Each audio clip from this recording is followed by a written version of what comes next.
Per day 3 থেকে 5 ঘন্টা 6-7টা private সবাই পড়ে, সবাই কেন চান্স পায় না? সবার রেজাল্ট কেন ভালো না? সবার বডি ফিটনেস কেন ভালো না? সবাই কেন লাইফে সাকসেসফুল না? কারণ at the end of the day matter করে যে না, ওকে আমাদের প্রত্যেকের বেস লাইন সেম, আমরা একই রাস্তায় দৌড়াচ্ছি, একই বই পড়তেছি, একই কোচিং এ যাওয়ার ট্রাই করি, একই গাইড ফলো করি। বাট যেই জিনিসটা আমাকে আলাদা করবে যে বাকিদের চেয়ে, বাকিরা যেই টাইমটাতে ঘুমাচ্ছিল সেই টাইমটাতে আমি কি করতেছিলাম। ট্রাস্ট মি, কোনো পরিশ্রম তোমার লাইফের কোনো পরিশ্রম কখনো বৃথা যায় না। মহান আল্লাহ তাআলা এই অন্যায়টা করে না। তোমার কি মনে হয় যে তুমি যেই টাইমটাতে পুরা রাত জাগে ফোন চালায় পাবজি খেলতেছো, এন্ড আরেকটা ছেলে পুরা রাতটা জাগে পুরা সোশ্যাল লাইফ স্যাক্রিফাইস করে একটা টেবিলের মধ্যে একটা লাইট জ্বালায় পড়তেছে, রেজাল্ট কে ভালো করবে? আল্লাহ কখনো এই অন্যায়টা হবে না যে তুমি সুন্দর মতো ভালো জায়গায় চান্স পাই গেলা, সে পাইলো না। এটা 99% কেস হয় না, 1% এক্সেপশন হয়তো বা মহান আল্লাহ তাআলা তার জন্য আলো ভালো কিছু রাখছে, দ্যাটস ওয়াই তাকে দেয় নাই। বাট 99% কেসে হি উইল উইন।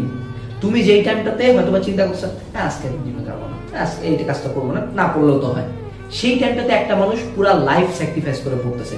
এই যে আমরা আজকে এত সফল মানুষজনের কথা শুনি, ইলন মাস্ক বলো, জেফ বেজোস বলো, বাংলাদেশের শেখ আকিজউদ্দিন বলো, বা ধরো বসুন্ধরা গ্রুপ বলো, এই লোকগুলো যদি তুমি জীবনী পড়ো, তাদের লাইফটা কন্টিনিউয়াস স্যাক্রিফাইসের দিয়ে ভর্তি। যেই টাইমটাতে তাদের বয়সী মানুষজন পুরা লাইফ এনজয় করছে, পুরা লাইফ এনজয় করে যাচ্ছে, তারা ওই টাইমটাতে কুত্তার মতো খাটে গেছে। আমরা কুত্তার মতো খাটাটা একটা মানে মেটাফোর হিসেবে ইউজ করি, আলটিমেটলি কুকুর খুব পরিশ্রমী প্রাণী না, বাট একটা হিংস্রতা আছে, ওই হিংস্রতা বোঝানোর জন্য যে ওই লেভেলে আমাদেরকে খাটতে হবে। So at the end of the day তোমার যদি মনে হয় যে না তারা একটা খুব চিল লাইফ কাটাচ্ছে, এই জন্য তারা খুব ভালো জায়গায় চলে যাবে, তা না। আমরা স্কুল লাইফে দেখছি যে যারা ওই টাইমটাতে হয়তো বা আমরা মনে করো সাদা কেস পরে সব জায়গায় বেড়াতে, আমরা হয়তো খুব পার্টি টাটি করতে পারি, খুব একটা ফ্রেন্ড সার্কেল হয় নাই, খুব একটা বাইক টাইক নিতে পারিনি, আমরা বাইকে করে ঘুরে বেড়াইছে। হয়তো 2016-17 সালের দিকে আমাদের যেসব ফ্রেন্ডরা খুব পাঙ্কু ছিল, সেসব ফ্রেন্ড এখন হয়তো বা জাস্ট একটা সিম্পল ভার্সিটিতেও পড়তে পারতেছে না, তারা এখন মনে করো বিভিন্ন জায়গায় পার্ট টাইম জব নিচ্ছে, বিভিন্ন ড্রাগ অ্যাডিক্ট, তাদের আলটিমেটলি ফিউচার নিয়ে কোনো গোল নাই।